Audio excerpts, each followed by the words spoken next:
Sir ನೀವ್ ಯಾವ್ದಾದ್ರು credit card ತಗೊಂಡಿದ್ದೀರಾ? 4 years ಕ್ರೆಡಿಟ್ ಕಾರ್ಡ್ ತಗೊಂಡಿದ್ದೆ. ಆದಷ್ಟು ಪ್ರಯತ್ನ ಮಾಡಿ ಕ್ಲೋಸ್ ಮಾಡಕ್ಕೆ ಟ್ರೈ ಮಾಡ್ತಾ ಇದೀನಿ ಸರ್. ಯಾಕೆ ಸರ್ ಅಷ್ಟೊಂದು ಡಿಪ್ರೆಷನ್ ಆಗ್ಬಿಟ್ಟಿದ್ದೀರಾ? ಒಬ್ಬನ ಏನಾದ್ರೂ ಶತ್ರುನ ಇವತ್ತು ಒಡೆದು ಬಡದು ಸಾಯಿಸ್ಬೇಕಾಗಿಲ್ಲ. ಈ ಕ್ರೆಡಿಟ್ ಕಾರ್ಡ್ ಕೊಟ್ರೆ ಸಾಕು, ಆಟೋಮೆಟಿಕ್ ಅವನೇ ಕೆಳಗಡೆ ಬಂದ್ಬಿಡ್ತಾನೆ. ಎಷ್ಟೇ ಅವನು ಆ ಮೇಲೆತ್ತರಕ್ಕಿದ್ರು ಆಟೋಮೆಟಿಕ್ ಡೌನ್ ಮಾಡ್ಬೇಕು ಒಬ್ಬನ ಅಂತಂದ್ರೆ ಈಜಿ ಕ್ರೆಡಿಟ್ ಕಾರ್ಡ್ ಕೊಡಿಸ್ಬಿಟ್ರೆ ಅವ್ನು ಎಲ್ಲಿದ್ದ ಅಲ್ಲಿಗೆ ಬರ್ತಾನೆ, ನೀಟಾಗಿ ಬರ್ತಾನೆ. ಇದನ್ನ ಯಾಕೆ ಹೇಳ್ತಾ ಇದೀನಿ ಅಂತಂದ್ರೆ, ನಾನು 4 years ಬ್ಯಾಕ್ ನನ್ಗೆ ಕ್ರೆಡಿಟ್ ಕಾರ್ಡ್ ಅಂದ್ರೇನೆ ಗೊತ್ತಿರ್ಲಿಲ್ಲ. ಯಾವ್ದೋ ಒಂದು ಮಾಲ್ಗೆ ಹೋದೆ, ಸುಮ್ನೆ ಶಾಪಿಂಗ್ ಮಾಡ್ಕೊಂಡ್ ಬರೋಣ ಅಂತ ಫ್ಯಾಮಿಲಿ ಜೊತೆಲಿ ಹೋಗಿದ್ದೆ. ಅಲ್ಲಿ ಗೇಟ್ ಅಲ್ಲಿ ಒಬ್ನು ಬಂದ, ಸರ್ ನಿಮ್ಗೆ ಒಳ್ಳೆ ಸಿವಿಲ್ ಸ್ಕೋರ್ ಇದೆ, ಒಳ್ಳೆ ಕಾರ್ಡ್ ಕೊಡ್ತೀವಿ ಸರ್, ಈ ತರ ಬೆನಿಫಿಟ್ ಇದೆ, ಆ ತರ ಇದೆ, ನಿನ್ಗೆ ಮೂವಿ ಫ್ರೀ ಕೊಡ್ತೀವಿ, ಪೆಟ್ರೋಲ್ ಅಲ್ಲಿ ನಿನ್ಗೆ ಡಿಸ್ಕೌಂಟ್ ಸಿಗುತ್ತೆ. ಪೆಟ್ರೋಲ್ ಅಂದ ತಕ್ಷಣ ಸಟ್ ಅಂತ ನನ್ನ ತಲೆಯಲ್ಲಿ ಹೊಡಿತು, ಪೆಟ್ರೋಲ್ ರೇಟ್ ಅಲ್ಲಿ ಕಮ್ಮಿ ಮಾಡ್ತಾರೆ ಅಂದ್ರೆ ಒಳ್ಳೆ ಕಾರ್ಡ್ ಇರ್ಬೋದು ಅಂತ. ಸರಿ, ಒಂದು ಅಪ್ಲಿಕೇಶನ್ ಫಾರ್ಮ್ ಇಮಿಡಿಯೇಟ್ ಆಗಿ ಕೊಟ್ಟೆ, ಫಿಲ್ ಮಾಡಿದ್ರು, ಆಧಾರ್ ಕಾರ್ಡ್ ಅವರೇ ಫೋಟೋ ತಗೊಂಡ್ರು, ಇಮಿಡಿಯೇಟ್ ಪ್ರೊಸೀಜರ್ ಮಾಡಿ ಕ್ರೆಡಿಟ್ ಕಾರ್ಡ್ ನ ಕೊಟ್ಟೇ ಬಿಟ್ರು.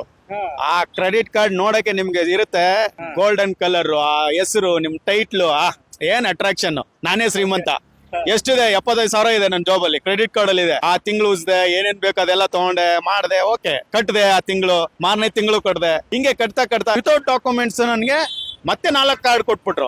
ಓ 4 ಕಾರ್ಡ್ ಅಲ್ಲಿ 50,000, 60,000, 70,000, ಎಷ್ಟು ಲಕ್ಷ ಆಗ್ಬಿಡ್ತು. ಓ 4 ಲಕ್ಷ ನನ್ನ ಹತ್ರ ಇದೆ ಅನ್ನೋ ಒಳಗಡೆ ಬಂದ್ಬಿಡ್ತು. ಬಂದಾದ್ಮೇಲೆ ಎಲ್ಲಿ ಹೋಗ್ತೀನಿ ಅಲ್ಲಿ ಕ್ರೆಡಿಟ್ ಕಾರ್ಡ್ ಸ್ಟೈಲ್ ಆಗಿ ತೆಗಿಯೋದು, ಉಜ್ಜದೆ ಕೊಡ್ಬೇಕಾರೆ ಸ್ಟೈಲ್ ಆಗಿ ತೆಗ್ದೆ. ಏನು ರಿಚ್ ಫ್ಯಾಮಿಲಿ ಅನ್ನೋ ತರ. ಸರಿ ಆಯ್ತು ಅಂತ ಹಂಗೆ ಕಂಟಿನ್ಯೂ ಆಗ್ತದಂಗೆ ಬಿಲ್ಗಳು ಬರಕ್ ಸ್ಟಾರ್ಟ್ ಆಯ್ತು. ನಾನು ತಗೊಂಡಿರೋ ಅಮೌಂಟ್ ಫಾರ್ ಎಕ್ಸಾಂಪಲ್ ಇವತ್ತು 10,000 ನಾನು ಯೂಸ್ ಮಾಡಿದೀನಿ ಈ ತಿಂಗಳ ಅಂದ್ರೆ, ನಾನು ಕಟ್ಬೇಕಾಗಿರೋದು ಎಷ್ಟು ಅಂದ್ರೆ 15,000 ಗಂಟೆ ಹೋಗ್ತಾ ಇತ್ತು. ಯಾಕೆ ಹೋಗ್ತಾ ಇತ್ತು? ಇನ್ ಟೈಮ್ ಇದೆ, ಡ್ಯೂ ಡೇಟ್ ಮುಂದೆ ಇದೆ, ನಾನು 1 day ಬಿಫೋರ್ ಕಟ್ಟಿದೀನಿ. ಆದ್ರೂ 15,000 ಏನಕ್ಕೆ ಕಟ್ತಾ ಇದೀನಿ? GST ಇದೆ, ಅವ್ರ ಟ್ಯಾಕ್ಸ್ ಇದೆ, ಸರ್ವಿಸ್ ಟ್ಯಾಕ್ಸ್ ಇದೆ. ಅವ್ರು ನಮ್ ಜೊತೆಲಿ ಡೈಲಿ ಬಂದ್ ಕನ್ವಿನ್ಸ್ ಮಾಡಿ ನಮ್ ಮೈಂಡ್ ನೆಲ್ಲ ಬ್ರೈನ್ ವಾಶ್ ಮಾಡಿ ನಮ್ ಕ್ರೆಡಿಟ್ ಕಾರ್ಡ್ ಆಫರ್ ಕೊಟ್ಟಿರ್ತಾರಲ್ಲ, ಮತ್ತೆ ಅವ್ರ ಪೇಮೆಂಟ್ ಕೊಡ್ಬೇಕಲ್ಲ ಸೊಮ್ಮೆ. ಅದಕ್ಕೂ ಸೇರಿ ಹೆಸರುಗಳನ್ನ ಗೊತ್ತಾಗಲ್ಲ ನಮ್ಗೆ. ಆ ಬಿಲ್ ಕಳಿಸ್ತಾರೆ ಮೇಲಲ್ಲಿ, ಏನ್ ಕಳಿಸ್ತಾರೆ ಅದು ಏನೇನೋ ಹೆಸರುಗಳು ಕೊಡ್ತಾರೆ, ಅರ್ಥನೇ ಆಗಲ್ಲ.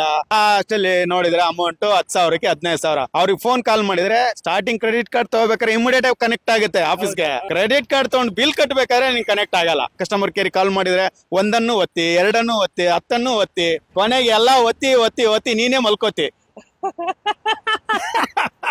ಈ ತರ ಆಗಿ ನಾವು ಈ ತರ ಪರಿಸ್ಥಿತಿಗೆ ಬಂದಿದೀವಿ ಇವತ್ತು.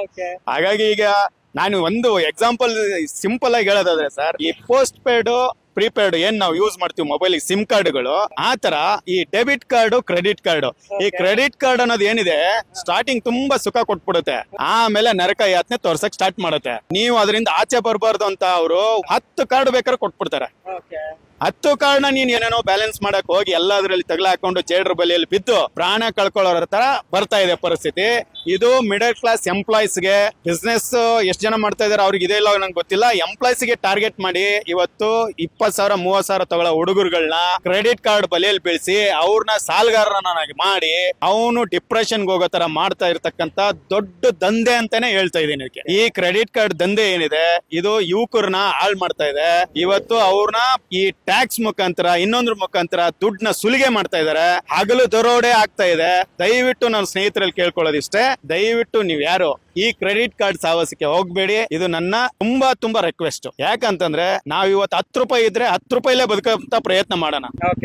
100 ರೂಪಾಯಿ ಇದ್ರೆ 100 ರೂಪಾಯಿ ಖುಷಿ ಪಡೋಣ. 1,000 ರೂಪಾಯಿ ಇದ್ರೆ ನಾವು ನಮ್ ಜೊತೆ 4 ಜನನ ಕರ್ಕೊಂಡೋಗಿ ಇನ್ನೂ ಅವರಿಗೆ ಸಂತೋಷ ಪಡಿಸೋಣ. ಅದು ಬಿಟ್ಬಿಟ್ಟು ಇಲ್ದಿರೋ ಈ ಕ್ರೆಡಿಟ್ ಅಂದ್ರೆ ಸಾಲ. ಈ ನಮ್ ದೇಶದಲ್ಲ ಇದು ಕಾನ್ಸೆಪ್ಟ್, ಫಾರಿನ್ ದೇಶದಿಂದ ಬಂದಿರತಕ್ಕಂತ ಕಾನ್ಸೆಪ್ಟ್ ಇದು. ಈ ಕಾನ್ಸೆಪ್ಟ್ ನ ಇಂಟ್ರೊಡ್ಯೂಸ್ ಮಾಡಿ ನಮ್ಮನ್ನ ಹಾಳ್ ಮಾಡಕ್ಕೆ ಅಂತಾನೆ ಈ ಕಾನ್ಸೆಪ್ಟ್ ಬಂದಿರೋದು. ನಾವು ಹಾಳಾಗಿದ್ದೀವಿ, ದಯವಿಟ್ಟು ನೀವು ಹಾಳಾಗ್ಬೇಡಿ. ನಾನು ಇವಾಗ ಆಲ್ರೆಡಿ 1-2 ಕಾರ್ಡ್ ನ ಕ್ಲೋಸ್ ಮಾಡಿದೀನಿ, ಇನ್ನೊಂದ್ 3 ಕಾರ್ಡ್ ಇದೆ, ಅದನ್ನು ಕ್ಲೋಸ್ ಮಾಡಿಸ್ತೀನಿ. ಆದಷ್ಟು ಅದಕ್ಕೆ ದುಡಿತಾ ಇದೀನಿ, ರಾತ್ರಿ ಆಗ್ಲೂ ದುಡ್ದು ಇವತ್ತು ಮನೆಯಲ್ಲಿ ಹೇಳಕ್ಕಾಗಲ್ಲ ಸ್ನೇಹಿತರೆ ಇದನ್ನ. ಸರ್ ಮನೆಯಲ್ಲಿ ಈ ವಿಷಯನ ಹೇಳಕ್ಕಾಗಲ್ಲ. ಯಾಕೆ ಹೇಳಕ್ಕಾಗಲ್ಲ ಅಂದ್ರೆ ಎಲ್ಲಿ ಹೋಗಿದೆ ಅಂತಾನೆ ಗೊತ್ತಿಲ್ಲ, ಎಲ್ಲಿ ಯೂಸ್ ಮಾಡಿದೀನಿ ಅಂತಾನೆ ಗೊತ್ತಾಗಲ್ಲ ನಿನ್ಗೆ. ಆಮೇಲೆ ಇದ್ರಲ್ಲಿ ಇನ್ನೊಂದು ಒಂದ್ ಸ್ವಲ್ಪ ನೀವೇನಾರು OTP, ಪಾಸ್ವರ್ಡ್ ಆತರ ಏನಾರು ಕೊಟ್ಬಿಟ್ರೆ ಯಾರಿಗಾದ್ರು ಫೋನ್ ಮಾಡಿದಾಗ ಇರೋಬರ ದುಡ್ಡನ್ನೆಲ್ಲ ನಾಮ ಇಕ್ಬಿಡ್ತಾರೆ ವಿತಿನ್ ಸೆಕೆಂಡ್ ಅಲ್ಲಿ. ಇಷ್ಟು ಡೇಂಜರ್ ಝೋನ್ ಅಲ್ಲಿ ನಾವು ಜೀವನ ಮಾಡೋ ಅವಶ್ಯಕತೆ ಇಲ್ಲ. ಆದ್ರೆ ಸಾಹಸಕ್ಕೆ ಹೋಗ್ಬೇಡಿ. ಫಾರ್ ಎಕ್ಸಾಂಪಲ್ ನಾನೇನೆ ಇವತ್ತು ಆ ಕಷ್ಟದಿಂದ ಆಚೆ ಬರೋಕೆ ತುಂಬಾ ಪ್ರಯತ್ನ ಮಾಡ್ತಾ ಇದೀನಿ, ಬರಕ್ ಆಗ್ತಾ ಇಲ್ಲ. ಒಂದ್ಸರಿ ಕಾರ್ಡ್ ಕ್ಲೋಸ್ ಮಾಡ್ತೀನಿ ಅಂತ ಒಂದು ಬ್ಯಾಂಕ್ ಒಂದು ಹೆಸರು ಹೇಳಲ್ಲ ಬ್ಯಾಂಕ್ ಅವ್ರಿಗೆ ನಾನು ಅಮೌಂಟ್ ಕಟ್ಟಿದೀನಿ ಎಲ್ಲ ಕ್ಲಿಯರ್ ಮಾಡಿದೀನಿ ಬಿಲ್ಲು ನಂದು ಕ್ಲೋಸ್ ಮಾಡ್ರಿ ಅಂತಂದ್ರೆ 2 days ಟೈಮ್ ತಗೊಂಡು ನಾನು ಕನ್ವಿನ್ಸ್ ಮಾಡಕ್ ಟ್ರೈ ಮಾಡ್ತಾರ ಅವ್ರು. ಇಲ್ಲ ಸರ್ ನಿಮ್ಗೆ ಅಂತ ಆಫರ್ ಕೊಡ್ತೀವಿ ಇಂತ ಆಫರ್ ಕೊಡ್ತೀವಿ ನಿಮ್ಗಿಲ್ಲ ನೀವು life time free credit card ಕೊಡ್ತೀವಿ ಅಂತ ಹೇಳ್ತಾರೆ.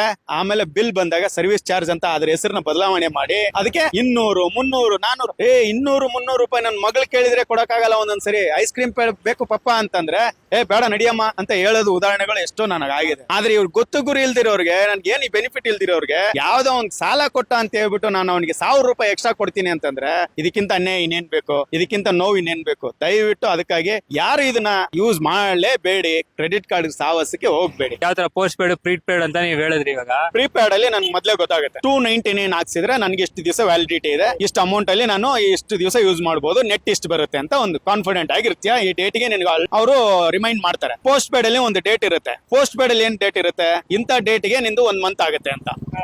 ಆ ಮಂತ್ ಆಗತ್ತೆ ಅಂತ ಗೊತ್ತಿರುತ್ತೆ. ಅಲ್ಲಿವರೆಗೂ ನಾನು ಎಷ್ಟು ಮಾತಾಡಿದೀನಿ ಅಂತ ನನ್ಗೆ ಗೊತ್ತಿರುತ್ತೆ. ಕೌಂಟ್ ಮಾಡಕ್ಕಾಗತ್ತಾ? ಆಗಲ್ಲ. ಅವನ್ ಏನ್ ಮೆಸೇಜ್ ನಮ್ಗೆ ಕಳಿಸ್ತಾನೆ, ನೀನ್ ಎಷ್ಟು ಮಿನಿಟ್ ಮಾತಾಡಿದ್ಯಾ ಅಂತ ಕಳಿಸ್ತಾನೆ. ನಾನು ಅಷ್ಟು ಮಿನಿಟ್ ಮಾತಾಡಿದ್ದೀನಿ ಅಂತ ನಂಗೆ ಗೊತ್ತಿರತ್ತಾ? ಗೊತ್ತಿರಲ್ಲ. ಅದಕ್ಕೆ ಅವನ್ ಏನ್ ಮಾಡ್ತಾನೆ, ಅದನ್ನೇ ಯೂಟಿಲೈಸ್ ಮಾಡ್ಕೊಂಡು 10 ನಿಮಿಷ ಹಾಕೋದು 15 ನಿಮಿಷ ಹಾಕಿದ್ರೆ ನಮ್ಗೆ ಏನೋ ಅವನಿಗೇನು ನೋವು, ನಮ್ಗೆ ಆಗದ್ ನೋವು. ಆ 15 ನಿಮಿಷ ಅಮೌಂಟ್ ಕಟ್ಬೇಕಾಗಿರೋ ನಾನು, ಹಾಕ್ಬೇಕಾಗಿರೋನು ಅವನು. ಅದರಿಂದ ಅವನು ಅದ್ರ ಜೊತೆಲಿ GST ಬೇರೆ ಇದೆ, ಅವ್ನ್ ಸರ್ವಿಸ್ ಟ್ಯಾಕ್ಸ್ ಬೇರೆ ಇದೆ, ಅವ್ನ್ ಮೇಂಟೆನೆನ್ಸ್ ಎಲ್ಲ ಇರುತ್ತೆ. ಅವ್ನು ನನ್ನ ಮೇಂಟೆನೆನ್ಸ್ ಅಂತ ಹಾಕೊಳ್ಳಲ್ಲ ಬಿಲ್ ಅಲ್ಲಿ. ನೀನ್ ಮಾಡಿರೋದು ಅಮೌಂಟ್ ನೀನ್ ಖರ್ಚು ಮಾಡಿರೋದಂತಾನೆ ಹಾಕೋದು. ನೀನ್ ಕೇಳಿದ್ರೆ ಹೌದು ಸರ್ ನೀನ್ ಯೂಸ್ ಮಾಡಿದ್ಯಾ ಅದಕ್ಕೆ ಅದು ಬಂದಿದೆ ಸರ್, ಅದೇನು ಮಾಡಕ್ ಆಗಲ್ಲ ಸರ್. ಅದೇ ಆಫರ್ ಕೊಡ್ಬೇಕಾರೆ ಛತ್ರಿ ಹಾಕೊಂಡು ಒಂದೊಂದ್ ಜಾಗದಲ್ಲಿ ನಿಲ್ಸಿರ್ತಾರೆ ಪಾಪ ನಮ್ ತರ ಬಡಪಾಯಿಗಳನ್ನ. ಅವ್ರು ಏನ್ ಬೇಕು ಅವ್ರ ಪೇಮೆಂಟ್ ಪಾಪ ಅವ್ನು ಎಕ್ಸ್ಪ್ಲೈನ್ ಮಾಡಿ ಮಾಡಿ ಮಾಡಿ ಇವತ್ತು ಅವ್ನು ಸೇಲ್ ಮಾಡ್ಲೇಬೇಕು, ಅವ್ನ್ ಟಾರ್ಗೆಟ್ ರೀಚ್ ಮಾಡ್ಬೇಕು. ಅದಕ್ಕೆ ಹೇಳಿ ಕೊಟ್ಬಿಟ್ಟಿರ್ತಾನೆ. ಆಮೇಲೆ ಆಫೀಸಿಂದ ಬಿಲ್ ಬರುತ್ತೆ. ಬಿಲ್ ಬಂದಾಗ ಅದಕ್ಕೆ ಸಪೋರ್ಟ್ ಮಾಡೋದು ನಾನು. ಕ್ರೆಡಿಟ್ ಕಾರ್ಡ್ ಅವನು ಕೂಡ ಮಾಡ್ತಾ ಇರೋ ಕೆಲ್ಸನೂ ಕೂಡ ಅದೇ ಕೆಲಸ. ನಮ್ಮನ್ನ ಹಾಕೊಂಡು ಕ್ಲೀನ್ ಆಗಿ ಸೇವ್ ಮಾಡ್ತಾ ಇದಾರೆ. ಕ್ಲೀನ್ ಕೃಷ್ಣಪ್ಪ ಮಾಡ್ತಾ ಇದಾರೆ. ಅದಕ್ಕಾಗಿ ದಯವಿಟ್ಟು ಆ ಕ್ರೆಡಿಟ್ ಕಾರ್ಡ್ ಅನ್ನೋ ಸಾಹಸಕ್ಕೆ ಹೋಗ್ಬೇಡಿ. ಅದು ಇನ್ನೊಂದು ವರ್ಡ್ ಅಲ್ಲಿ ಹೇಳ್ಬೇಕಂದ್ರೆ ಅದು ಬೇಜಾರ್ ಮಾಡ್ಕೊಂಬೇಡಿ. ನಾನ್ ಹೇಳೋದೇನಂದ್ರೆ ಡೆಬಿಟ್ ಕಾರ್ಡ್ ಅಂತಂದ್ರೆ ಮನೆ ಹೆಂಡತಿ ಇದ್ದಂಗೆ, ಅದೇ ಕ್ರೆಡಿಟ್ ಕಾರ್ಡ್ ಅಂದ್ರೆ ವಯಸ್ಸೇ ಇದ್ದಂಗೆ. ಸೂಕ್ಷ್ಮ ಭಾಷೆಯಲ್ಲಿ ಹೇಳ್ತಾ ಇದೀನಿ, ಬೇಜಾರ್ ಮಾಡ್ಕೊಂಬೇಡಿ. ನಮ್ಗೆ ಅಷ್ಟು ನೋವಾಗಿದೆ. ಅದಕ್ಕಾಗಿ ನಾವು ಡೆಬಿಟ್ ಕಾರ್ಡ್ಗೆ ಹೋಗೋಣ, ಆದಷ್ಟು ದುಡ್ಡನ್ನ ಉಳಿಸೋಣ, ನಾವು ಚೆನ್ನಾಗಿರೋಣ, ಅವರು ಬ್ಯಾಂಕ್ ಅವರು ಚೆನ್ನಾಗಿರ್ಲಿ.